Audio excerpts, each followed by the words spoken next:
Anthony, estás um bocado atrasado, não é? Desculpa, mas se visse a cena que acabei de ver, estava um casal na praça, sozinho, não havia ninguém. Ela estava a discutir e deu-lhe uma estalada.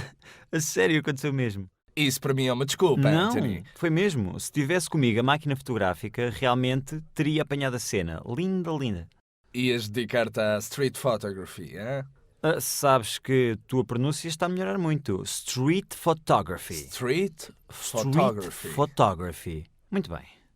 Indo além dos casais que discutem na rua, a street photography é um dos géneros mais praticados e também dos mais importantes em fotografia. Difundiu-se no princípio do século passado, quando se começaram a produzir máquinas portáteis e mais práticas de carregar.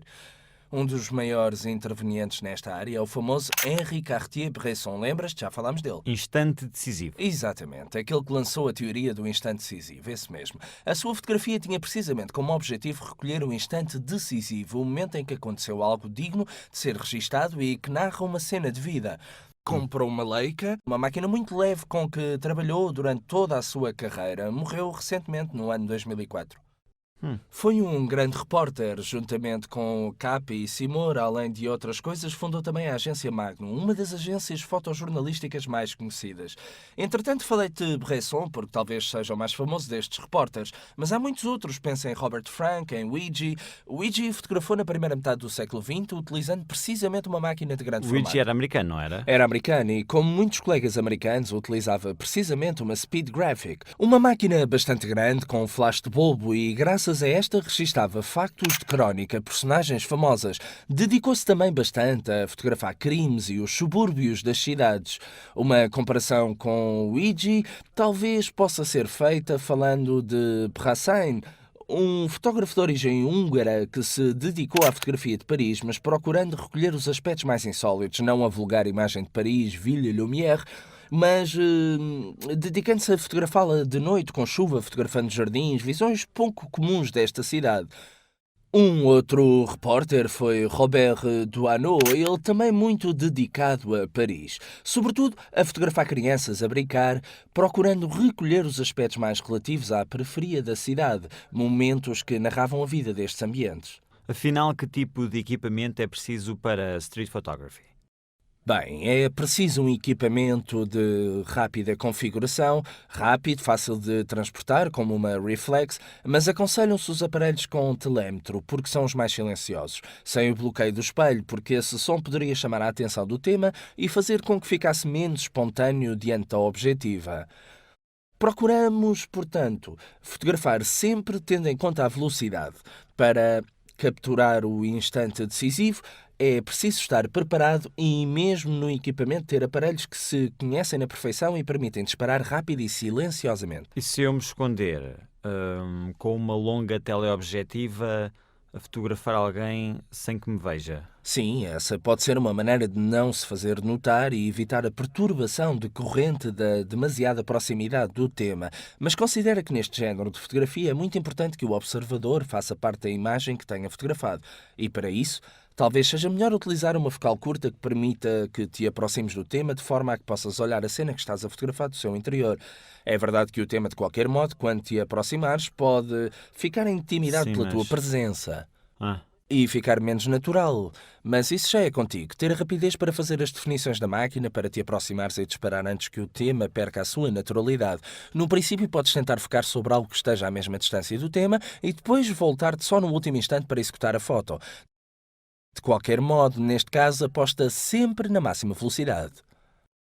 estava a ler um artigo sobre um fotógrafo que apostou no uso de, não sei, utilizando um tubo negro diante da sua máquina fotográfica e assim podia apontar para outra coisa, mas...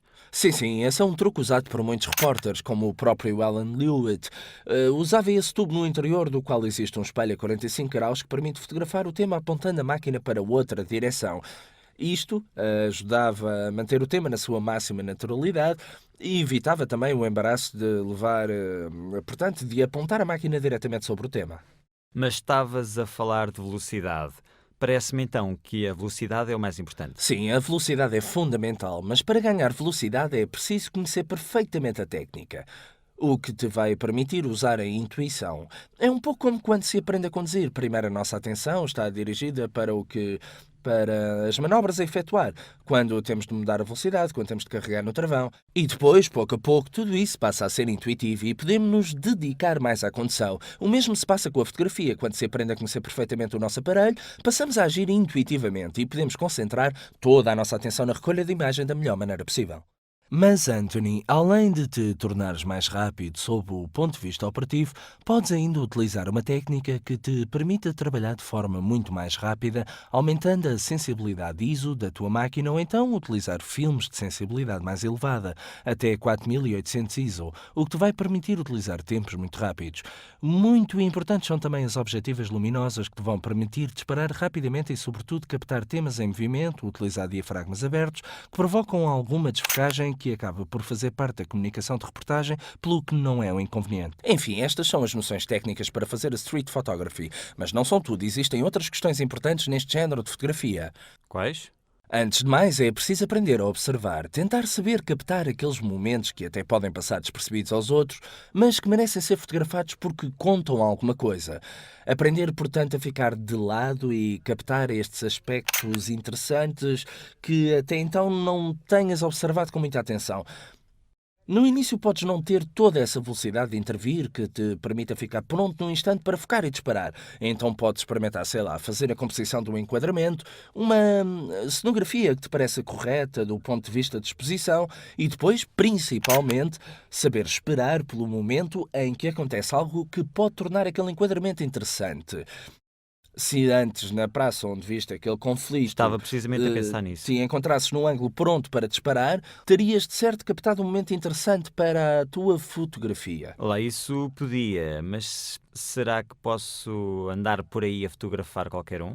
Ninguém te impede de fotografar pessoas ou coisas em situações públicas, mas se essa foto depois for utilizada para fins comerciais ou mesmo publicada, então existem normas que protegem o teu direito de fazer a foto e também os direitos das pessoas fotografadas. Não te importas esclarecer esse ponto, porque já ouvi várias versões acerca desse assunto. Então, é verdade que se fotografares alguém sem a sua autorização, te podem pedir o rolo ou mesmo que apagues a foto? Não, obviamente que não. Serias vítima de uma violação de direitos. És livre de fotografar quem quiseres perante uma situação pública ou mesmo no exterior. A diferença, como já te disse, é que se quiseres publicar essa foto ou usá-la para fins comerciais, nesse caso deves ter a autorização assinada da pessoa que tu fotografaste. E como é que se obtém essa autorização? Bem, junto daqueles que se ocupam de fotografia ou muitas vezes nas revistas da especialidade. Sempre. Temos sempre de a ter. Não, há casos em que a autorização não é precisa e as imagens podem ser utilizadas sem ela. Se fotografares uma personagem famosa no âmbito do domínio público, essas imagens podem ser utilizadas e publicadas. Sei lá, imagina, se fotografares um jogador de futebol durante um jogo, por exemplo. Podes vender essa imagem a um jornal e publicá-la. O importante é não entrar na esfera privada da personagem famosa. Não podes fotografar uma personagem, mesmo famosa, a bronzear-se no seu jardim e tentar depois vender essa imagem a uma revista. Irias criar um conflito. Mesmo as imagens feitas em contexto público podem ser usadas, mas atenção, sem fins lucrativos, ou seja, não as podes utilizar para publicidade ou para merchandising. Outras situações em que não é necessário a autorização podem ser, por exemplo, imagens publicadas para fins didáticos ou de ensino. Mas tem sempre em conta que, nesse caso, os indivíduos retratados poderão sempre invocar uma proteção, pelo menos tapando o rosto. Uma outra situação é quando uma foto tem interesse para a justiça ou para a polícia, ou se nas tuas fotos se encontram indivíduos não famosos, mas que foram fotografados no âmbito de um evento público, e não são eles a figura principal da tua imagem. Por exemplo, nas corridas de cavalos, ao fotografar os cavalos de corrida, Sim. se do outro lado, para lá do obstáculo, aparecerem pessoas nas tuas imagens, nesse caso elas não são o tema principal da tua imagem. E, portanto, podes publicar a foto sem pedir autorização a todas as pessoas que se encontram do outro lado do obstáculo. Considera então que há temas que nunca podem ser fotografados. Por exemplo, instalações militares, tudo o que diz respeito à esfera da defesa e forças da ordem e, sobretudo, se fotografares menores, Presta muita atenção, pois deves sempre pedir autorização a quem tem a tutela do menor. Lógico. Portanto, não Sim. podes ir para um jardim e fotografar as crianças sem antes pedir licença às mães, que quase de certeza não te vão dar. Essas regras aplicam-se em todo o mundo?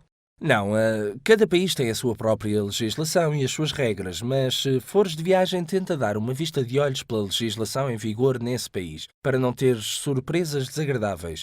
Há países onde, por exemplo, não se podem fotografar mulheres, ou pelo menos é preciso terem atenção ao que se fotografa. Portanto, deves sempre usar o teu bom senso. Não te esqueças que, quando fotografamos, devemos ter sempre uma determinada ética, aproximar-nos do tema, não com a intenção de capturá-lo como se fosse uma presa, mas simplesmente para fazer uma fotografia interessante. Bom, e eu vou voltar para a praça para ver o que consigo fotografar.